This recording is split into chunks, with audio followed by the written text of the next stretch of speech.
Hey everybody, so this is the next battle I had in that tournament, and this is up against Michael. If you guys want to know what my team was, feel free to check the first video in this series, where I explain my team in detail. Michael's team was pretty interesting. If I believe, the Hawlucha he had was actually one of the biggest problems I had with this team. As you can see, he comes out first, and I don't really want to stick around, even though I do have a bug-type move, and Scolipede is poison-type. Hawlucha is also flying and fighting, so he can hit me with a pretty hard stab. I used Protect the first turn because I'm pretty silly, and I didn't think Hawlucha would have Fly. I mean, I don't think anyone really uses Fly on a competitive team, so that kind of caught me by surprise. So that hit me pretty hard, but I have the Focus Sash so I can hang on, and I was able to drop Spikes.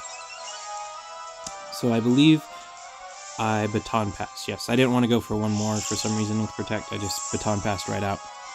And then I bring in, I believe, Tyranitar. Yep, I brought Tyranitar in again. Like I said in the first video, having a bulky type get that speed boost from Baton Pass is really useful.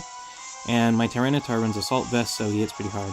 However, I was not expecting X-Scissor on Hawlucha. Like I said, I'm not really familiar with Hawlucha's moveset, but it seems pretty useful from what I'm watching here.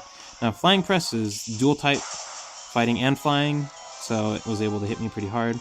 I used Stone Edge, get the hit, and that's enough for the KO. Luckily, I got a critical. But yeah, Hawlucha is actually pretty big threat if you're not prepared for him like I wasn't.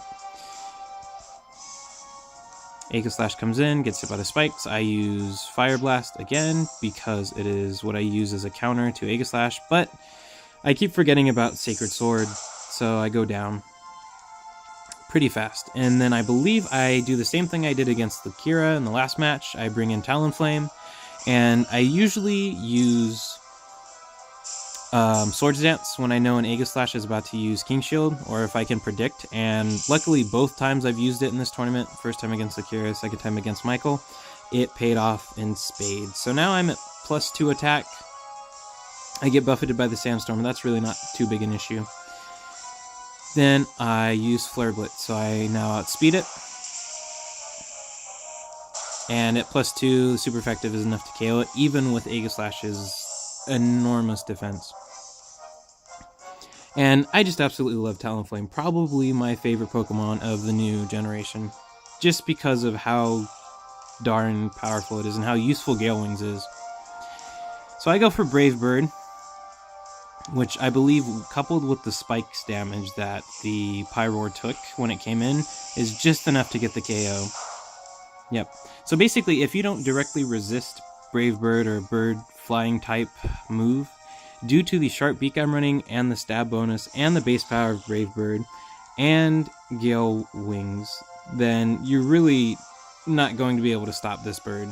The only thing you can hope is that the Brave Bird or Flare Blitz, my bad, recoil ends up taking me out. And I think that happened to me a couple times with Talonflame. I was just so reckless with this bird that I ended up KOing it.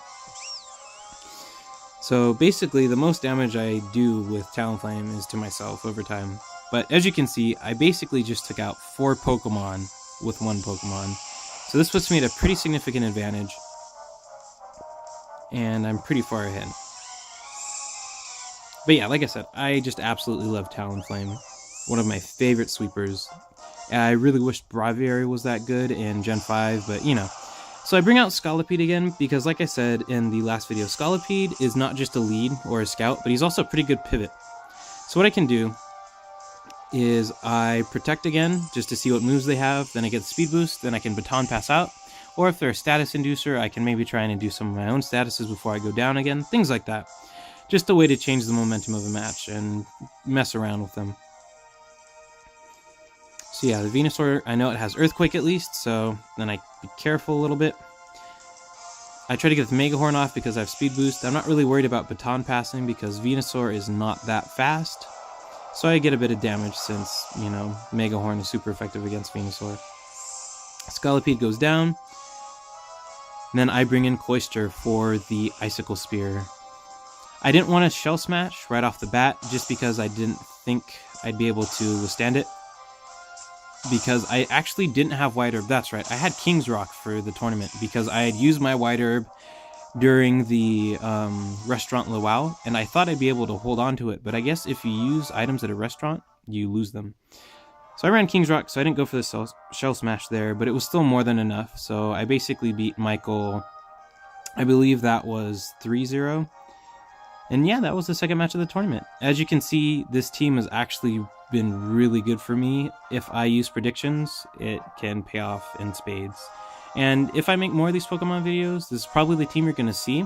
Of course, I had to use it for the whole tournament, but outside of the tournaments, I don't have too much time to play Pokemon, so I usually make 1 or 2 teams for the whole generation, and then I just make them work, and if they don't work, then I make new teams. But yeah, as always, if you like what you see, feel free to leave a like. If you have any questions or if you want to battle, leave a comment in the comment section below, and if you want to see more of this stuff, then feel free to subscribe. Catch you later.